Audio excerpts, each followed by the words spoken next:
What's up, everybody, and welcome to Be For Real podcast. This channel is dedicated to content that I don't put on my main channel and just getting deeper into things that I haven't spoke on. So, before we start, let me just say if you have not subscribed to this channel, make sure that you do.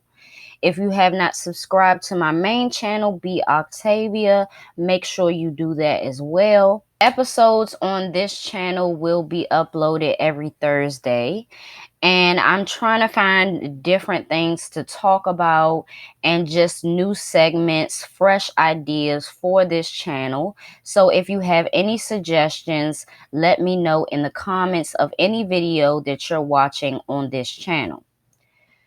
So, if you do not know me, my name is B. Octavia. I'm 23 years old and I'm from Washington, D.C. On my main channel, I did speak on Aaron Hernandez a couple of times.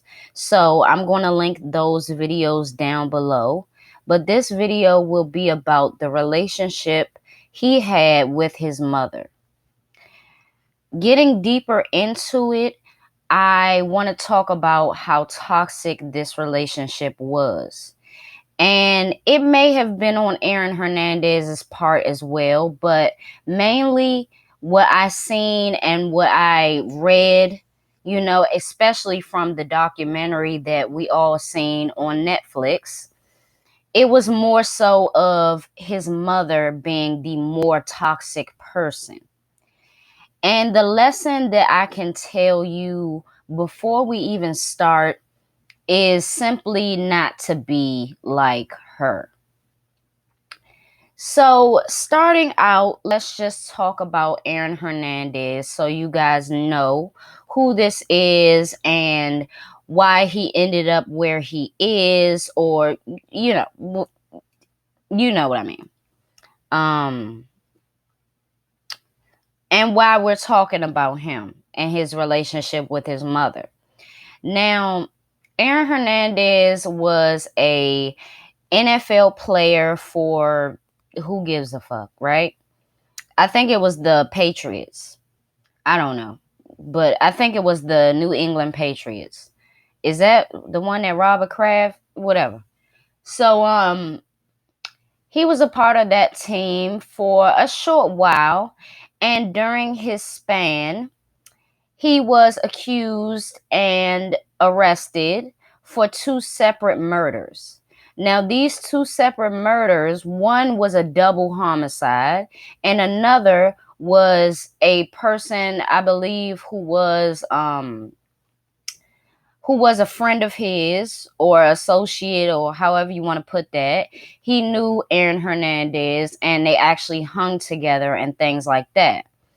So he was arrested on both of these, well, three murders basically. And this is where the toxicity of his relationship with his mother started. Now, the first thing that struck me was how when he was arrested and going through that and waiting for his trial, his mom told him she wouldn't support him throughout the whole trial. She wouldn't come to all of his court appearances. And that was really messed up to me because, number one, that's your son. Regardless if you are very disappointed or not, that's your son and you should be there so that you're not getting secondhand information about what is going on. So I just found that to be very, very sad. I found that to be very, very messed up for a parent not to show up, and I do understand. But me being in that position, if my daughter was arrested and she was going through a trial for murder, I would want to be there. I would want to hear what type of evidence they have against her. I would want to hear all of these things. But that wasn't the case for her.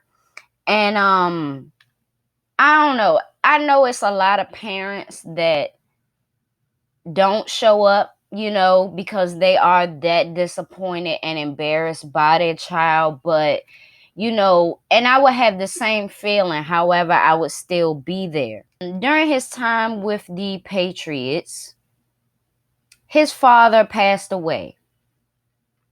Now, they spoke on his father in the documentary, and I felt like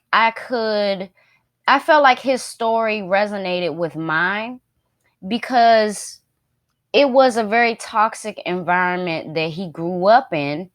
And most of that was from a parent or from both parents, one being the one that just ignites the whole fire, and then the other parent being the enabler, so and not really doing anything to calm down this type of behavior.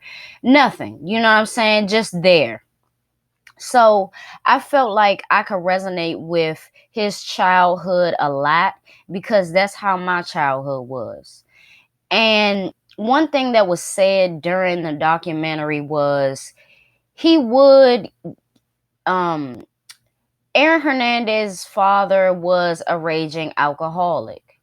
And in him being a raging alcoholic, he would black out and do things, and whether it be right after he do something very terrible in his rage, or the next day, the mom would just act like nothing happened.